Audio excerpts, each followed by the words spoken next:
to my little friend! You wanna play rough? Okay.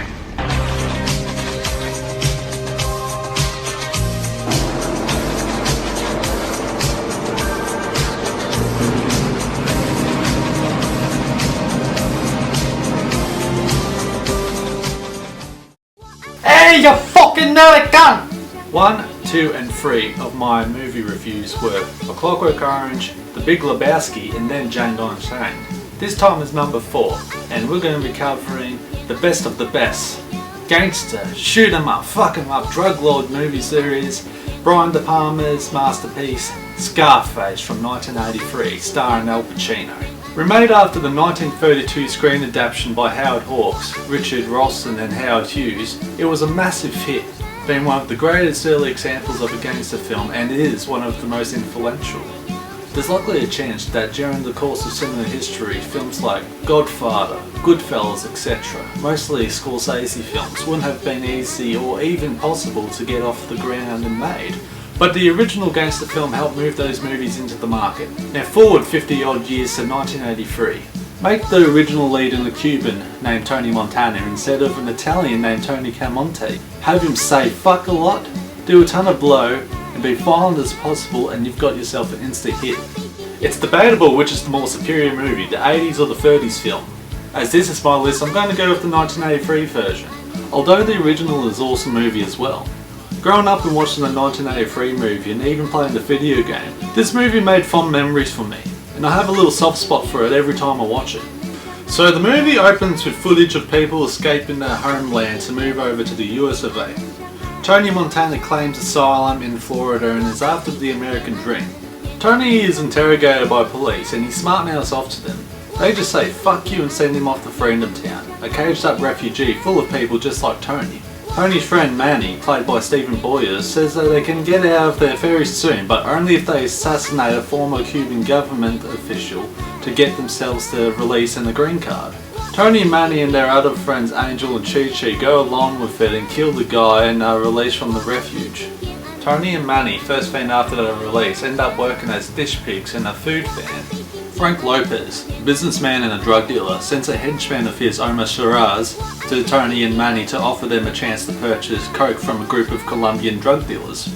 They agree to do so and all 4 guys go to meet them. It seems all good at first, nice and smooth, like butter. But no! Fucked! They get jumped.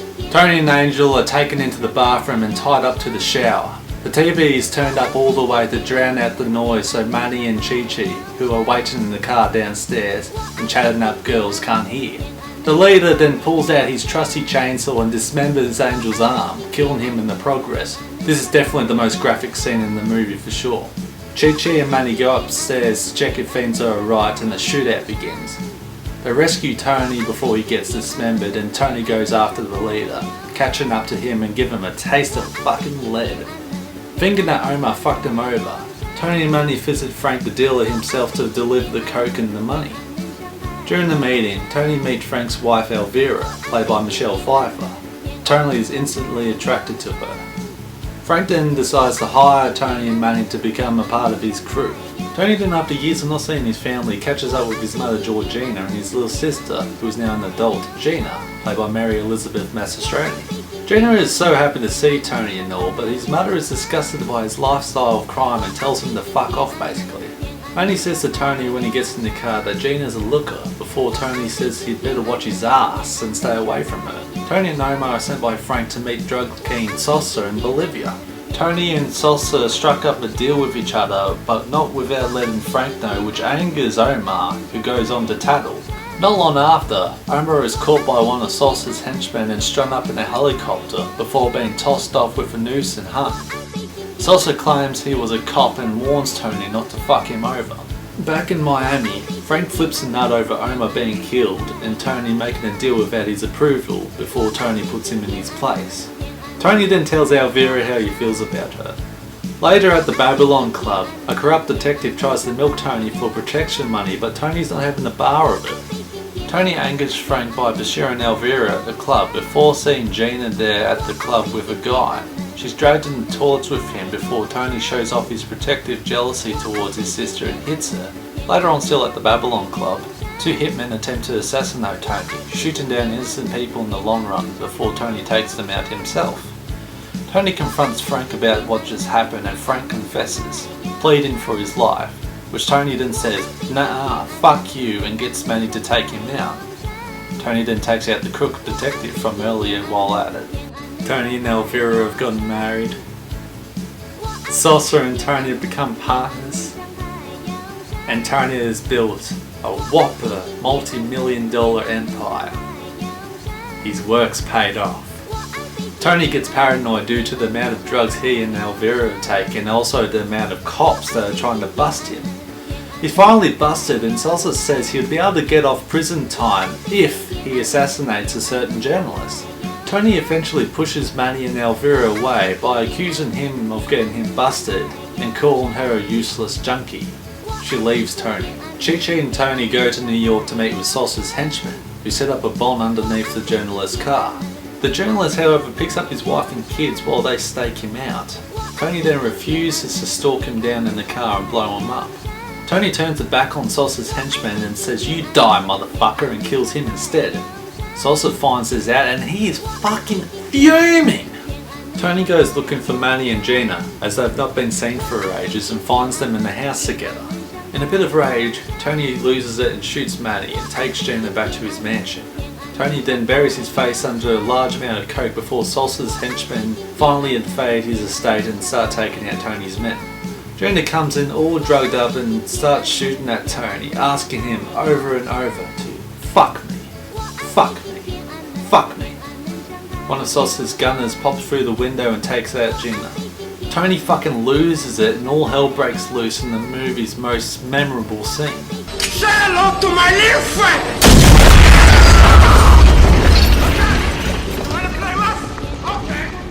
Tony is shot in the back by a henchman and his body falls off the second floor down to the fountain below, filling it with blood. And that's the movie. Jeez, I tell you what, that was a great fucking movie. At 170 minutes long, a budget of $25 million and making over $69 million on its original run in 1983, being the 16th highest grossing movie of that year as well. This movie is fucking rock and roll. As like the original movie itself is just or even more influential to also gangster movies and movies in general, but even hip hop, pro wrestling and video games like Grand Theft Auto series and especially Vice City in that series. This movie was the first movie to overkill the F word with over 226 times, and it made it more common in movies to comfortably use excessive swearing, and made myself even love language a lot more due to that amount of swearing. The cinematography throughout this movie is especially smooth and perfect, mind you. And the script itself is fucking terrific. It was written by Oliver Stone, who did like Natural Born Killers and stuff. And I'm not the biggest fan of this work, but I've got to say this is one of my favourite stuff he's done. Brian De Palma even turned down originally directing Flashdance to do this instead, and in all honesty, nothing against Flashdance, this was the right choice of movies to direct to make yourself more thorough in the industry. Al Pacino himself loved this movie so much that he claimed Tony Montana was his favourite character to play, and it sure does show because this movie would have been the bomb to make. As the movie says, the world is yours, and that inspires me to go make movies so badly, and it should inspire you to do more. Just take the world by your hand, and that's what Tony Montana did. Thanks for watching, suckers. Bye!